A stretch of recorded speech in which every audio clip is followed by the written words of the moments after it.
তো সবাই কেমন আছেন? সবাইকে জানাই রাধে রাধে। তো বডি ট্রান্সফর্ম চ্যালেঞ্জের আজ 110 দিন, তাই প্রত্যেক দিনের মতো আজ করলাম চেস্ট এবং ট্রাইসেপ। তো প্রথমে করলাম স্ট্রেচিং করার পর তারপর push up, wide group push up, decline push up, তারপরে ডায়মন্ড পুশ আপ, এটি 1টি করে সেট।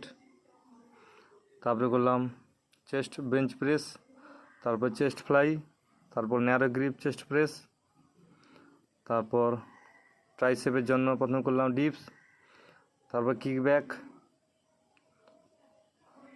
তারপর করলাম ওভারহেড ট্রাইসেপ এক্সটেনশন। তো শেষে স্ট্রেচিং করে আজকের মতো ওয়ার্কআউট শেষ করলাম। তো যারা ভিডিওটি দেখছেন অবশ্যই লাইক করবেন। তো বাই বাই, আবার কাল দেখা হবে।